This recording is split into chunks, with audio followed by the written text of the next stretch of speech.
Live from KSAT 12, the Nightbeat starts right now. And tonight we're hearing from the woman taken out of a local school board meeting in handcuffs. Maribel Gardea faces 3 charges after Edgewood ISD said that she was disruptive during the public comment portion of its meeting last night. The Night Team's Avery Everett breaks down the timeline of what we know so far.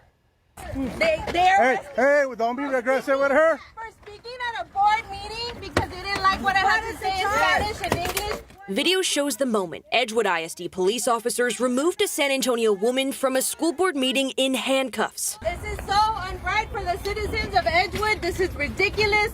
This will be taking her away and later arresting her on 3 charges. Maribel Gardea sat in the Bexar County Jail overnight because of what happened on Tuesday evening at an Edgewood ISD board meeting. Next, Miss Maribel Gardea. During public comment, Gardea signed up to speak on a presentation about student safety. She's the executive director of Mindshift Ed, a nonprofit dedicated to helping families advocate for their kids' education. Voy a leer español y tengo 2 minutos extras para hablar en inglés, ¿correcto? Sí. Okay. Go ahead. Muy bien. When she approached the mic, she asked for 2 minutes to speak in Spanish and 2 minutes to speak in English. The board president told her to continue. After reading some of her speech, she looked up from her paper, saw she had gone over the 2 minutes allotted for her Spanish portion, and asked for the clock to be reset so she could have a full 2 minutes in English. Oh, otra vez? Sorry. The board president said no. So you have 1 more minute because they restarted the clock. Oh, you didn't tell me you were there. Seconds later, after the 4-minute mark, she's told her time is up. Not here empty-handed. In front of you, you will see in a packet that I emailed to you. All right, thank you, ma'am. And then they cut her mic. Tonight. From what we can see, Gardea kept reading. Ma'am, you're out of line. Your time's up. That's when Edgewood ISD police approached her. Your 4 minutes is up. And then escorted her out.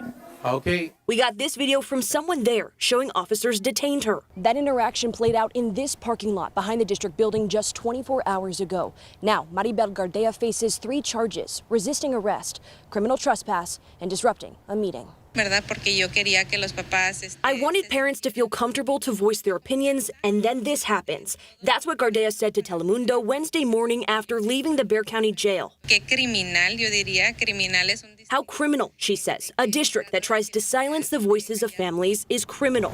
In an emailed statement sent to KSAT Tuesday night, Superintendent Dr. Eduardo Hernandez says Gardea's actions were, quote, not in alignment with the board's procedures and required her removal. We checked that policy, and it says public comment may be for 3 minutes or less, and people requiring a translator may receive up to 6 minutes to speak, but it's all up to the presiding officer. The policy goes on to say the board can ask someone to leave the meeting and may use law enforcement to do so if they're engaging in, quote, disruptive action. It's just for 1 minute over. I mean, it's really ridiculous. Now, her nonprofit is calling for change. We want the charges to be dropped on Maribel. They also want an independent investigation and a formal sit-down meeting with the board. Mindshift Ed says Edgewood police escalated this situation, but not every bystander at the board meeting agreed. She refused to leave, and that's when she became arrested. The Bexar County District Attorney's Office says the 3 charges still stand as of Wednesday night. Community concern high as questions linger over Edgewood ISD public comment, policy, and procedure. Avery Everett, KSAT 12 News.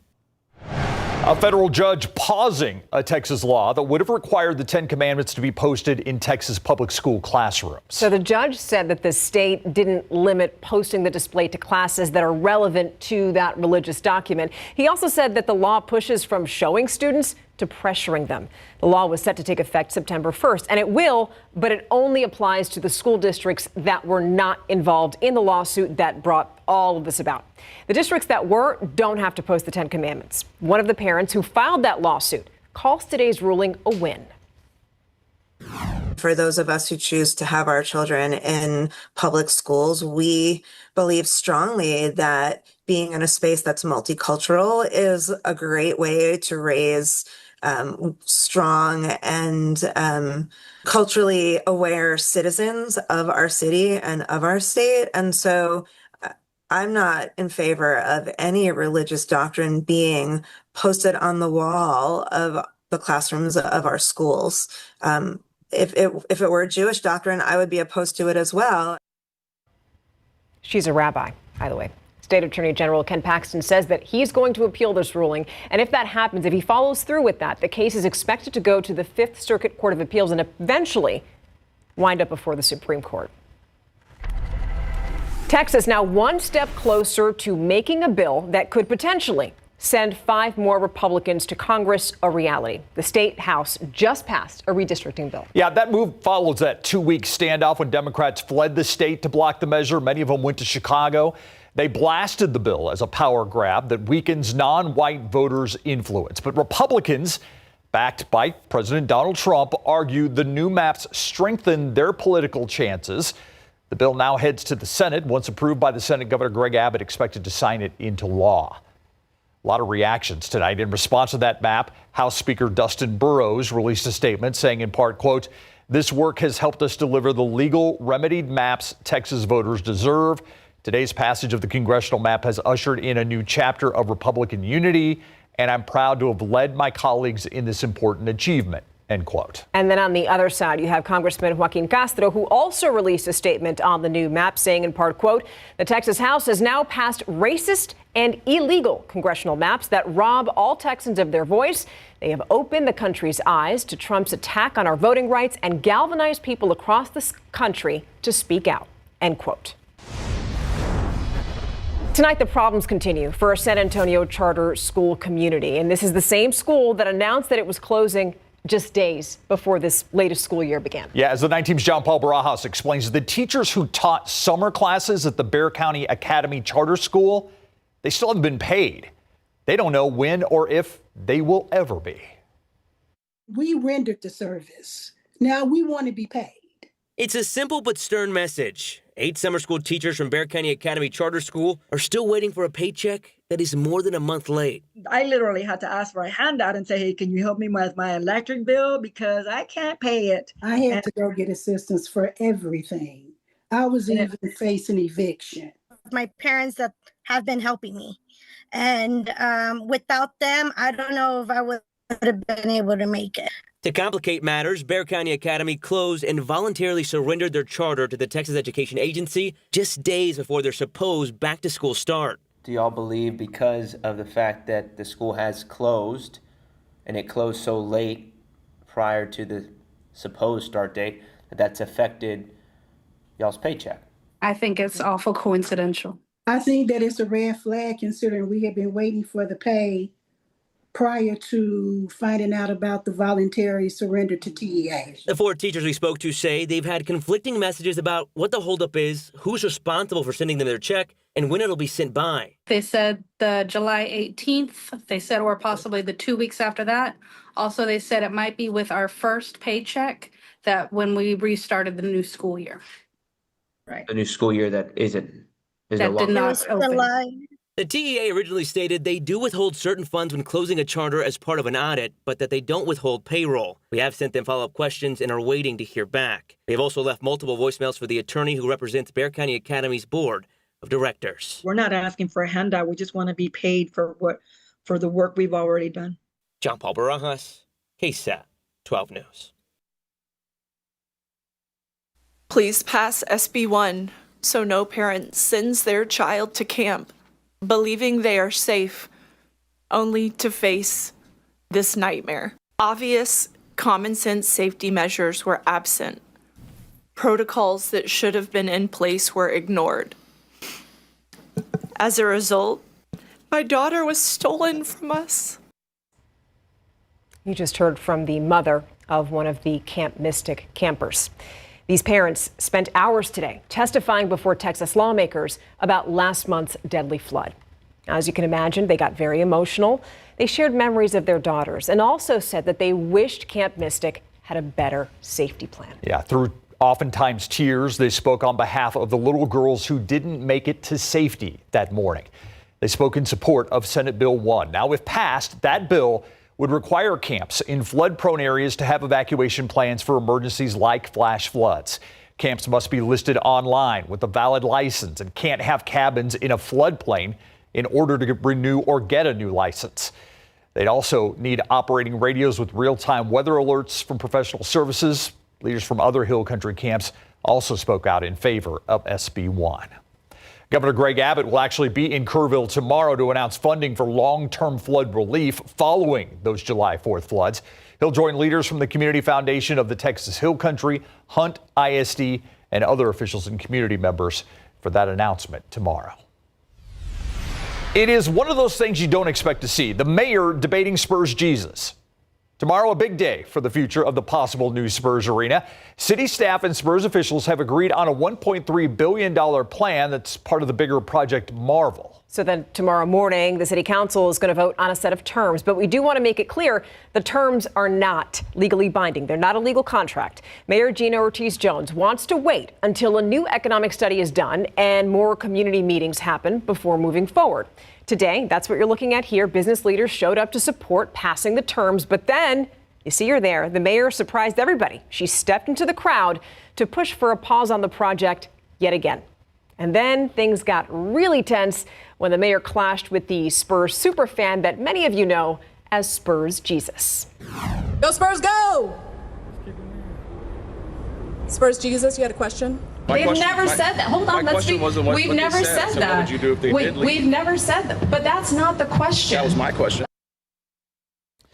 All right, among the terms of this deal, capping the city and county shares of funding at $489 million and $311 million, with the Spurs covering at least $500 million on just the construction of the arena, plus any overages. So the team would also pay rent on the arena and guarantee nearby development, which would then help fund the city's share through visitor taxes and lease payments.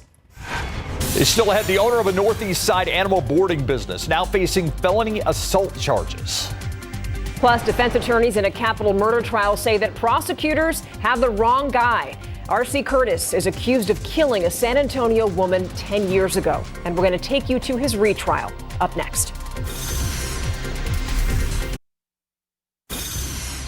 You have the wrong man. That's what the defense is arguing in the retrial of a man accused of killing a 75-year-old San Antonio woman. R.C. Curtis faces capital murder charges in the 2015 death of 75-year-old Paula Boyd. And today, retired SAPD detective Randall Hines took the stand. And he spoke about this investigation from 9 years ago. The state talked about how several people used Boyd's stolen credit cards, including Curtis. And then the defense asked why two other men, David Rocha and Frank Hernandez, who also used Boyd's cards, weren't investigated more. Never searched his apartment, did you? Oh, okay. Yeah, I don't. Yeah, that's one. No. No. What about Frank Hernandez? Let's talk about what you found at Frank Hernandez's apartment. He was search. also a suspect in the murder, was he not? Yes, sir. So let's talk about what you found at Frank's apartment. Didn't search it. Tell us about the stolen credit cards or pulse cards you found at RC's apartment. Didn't find them. The trial continues tomorrow afternoon, and you could watch it. KSAT is live streaming it on all of our digital platforms. City leaders in Poteet are calling for the termination of 3 police officers, including the chief. According to a news release, the city council made this decision after the police department was evaluated. The review, conducted by Clear Career Professionals. However, it's unclear exactly what they found. The city administrator says the terminated individuals include Police Chief Bruce Hickman, Lieutenant Noe Rodriguez, and an unidentified sergeant. All 3 are now serving an administrative suspension pending an internal pre-disciplinary review that will be conducted by the city. We have a KSAT Investigates update for you now. The owner of a Northeast Side animal boarding business made his first court appearance this week after being charged with 2 felony assault cases. His name is Corey Jones, and he was indicted for injury to a child and family assault. A protective order was signed during his court appearance on Tuesday. Earlier this year, Animal Care Services suspended his business permit after investigating allegations that he had performed artificial insemination on dogs without a license. Despite his arrest, the city of Windcrest kept paying Jones to board stray cats and dogs for almost a year. Jones faces charges after police responded to 2 separate violent incidents, one of them involving a teenage boy who said that Jones attacked him, and another where Jones's wife reported that he choked her. Jones denies those charges, and his attorney has not commented on any of those cases. All right, downpours, pop-up showers, more chances of rain. This is not the normal August. No, this is not your typical August weather, and not the kind of August weather we've had for several Augusts in a row. Now, tomorrow for rain, our best chance is between noon and 7 p.m., but I do think there will be some showers even before noon in some localized places. 1 to 3 inches within some downpours, possibly even more in some of the heaviest showers. There could be a few outliers of more than 3 inches. We have a lot of moisture. We have decent dynamics. We should be able to get some stuff going. And so the primary impacts will be some localized street flooding. You know, when the water is gushing down your street for a short period of time, carries away a few of the empty trash bins, right? And then also an off chance of flash flooding. So just something to keep in mind if you are traveling around the city tomorrow or when you're out and about tomorrow. Notice those rain chances at 40%, 10 a.m. to noon. Then they're up to 60% after the noon hour, almost all the way up to sunset tomorrow evening. Here's the latest futurecast. And remember, take it with a bit of a grain of salt because you don't want to pay close attention to the exact location. It's showing some of the morning precipitation all west of San Antonio. This could be anywhere on the map around here. Okay, it could be anywhere on the map, but then it gets robust and a little more aggressive around Bexar County and surrounding communities as we get into the afternoon and early evening hours. And one thing I'm going to look for and we'll be watching for tomorrow is a little extra organization of some of these storms. And if we get just a little pinwheel action going in the atmosphere, it could really enhance some of those downpours, which is why we have the possibility of more than 3 inches in a couple little bullseye locations. It's just that possibility, not a probability at the moment, but something keep in the back of your mind. So here's where we had rain today. These little blue streaks, generally under ½ inch, Gonzales County, and just east of Seguin and Guadalupe County, Wilson County, Atascosa, and even far northwest San Antonio as well. Nothing on authority radar at the moment, quiet the rest of the night. Here's the situation. The upper level heat high, the big blue H, still not directly overhead. Right? This is why we have rain chances. The door's open. It's great. It's over the four corners. So we have this northerly steering flow aloft, a little bit of upper level energy, and even a little surface trough, little weak boundary at the ground that's pushing southward, and that kick-started some showers and storms north of us earlier today. Well, this heat high, it's back overhead by this weekend and into next week. So notice how those rain chances get shut off Saturday, Sunday, Monday, and Tuesday. Yes, you have a 10% chance Saturday and Tuesday. Saturday, that's basically close to the Gulf Coast. We'll have some showers. But the next couple of days, we still have the scattered to numerous opportunities. Hurricane Erin moving to the north at 16 miles per hour. Category 2, but max sustained winds of 110 miles per hour. It's really kicking up the surf and causing beach erosion along the Carolinas, particularly the Outer Banks. That's going to stay out to sea as it slowly pushes off to the north and east out in the open ocean. Temperature-wise tomorrow, mid-90s in the afternoon, 76 in the morning, mid-90s later in the day. And for the most part, we're going to be in the low to mid-90s. Nixon 92, Comfort 92, 94 in San Antonio, Divine 92 for the high. By this weekend, with that high back, guess what returns? Yeah. Yep. Triple digits. Let's enjoy the rain chances while we can. There's still a lot of questions about what's happening with Micah Parsons, but okay, today we heard from his coach, Brian Schottenheimer. What is he saying? Could we read in between the lines here to get some clarity? Well, I don't even honestly think that he knows what's going on, but at least he's trying to paint a pretty positive picture. Will Micah play in the opener? Again, Shotty being a little positive about it. And Kason Cunningham from Johnson High School came up with his first pro hit. We got it coming up.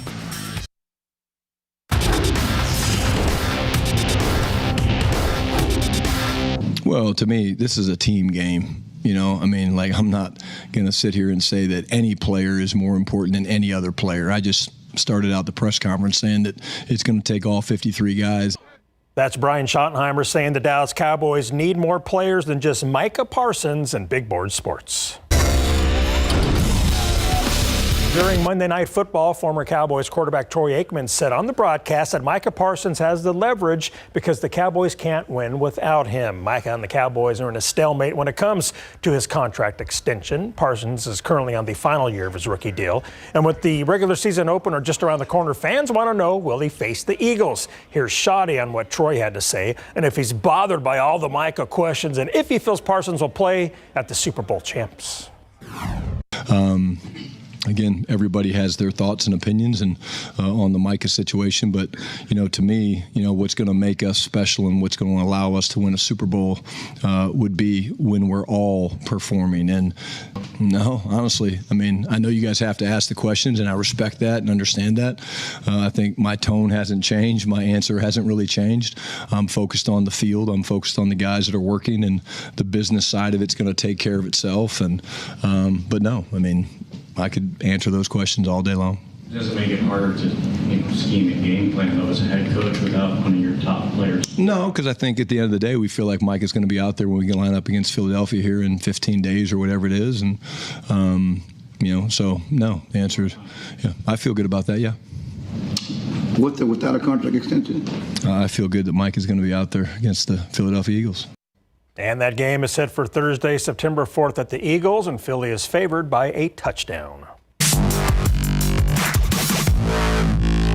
The Burbank Bulldogs are hard at work as they look to defend their District 12 5A D2 championship, their first district title since 1978. The Bulldogs won 8-3 last season and a perfect 6-0 in district play. They have 4 offensive starters and 6 defensive starters returning. Dave Campbell's Texas football predicts they'll finish second in district this season behind Lanier. And although the Bulldogs graduated a lot of players and some key ones at that, they feel they have what it takes to defend their crown. It was very important to us, actually. It set high expectations for us, and then I hope we set high expectations for the next people, the next underclassmen coming up, just to keep going out there and try our best. Expectations, they haven't changed. If anything, they got it higher. We had to keep putting the work in, being here, be fully committed, not interested. That's something the coaches always say around here. If we want to take that next step, we have to be as interested and committed as possible. Oh, it's very exciting. This is a fantastic community. The kids are bought in. They work super hard. The foundation's really been set here in a big way. I'm very blessed and excited to be able to coach these kids.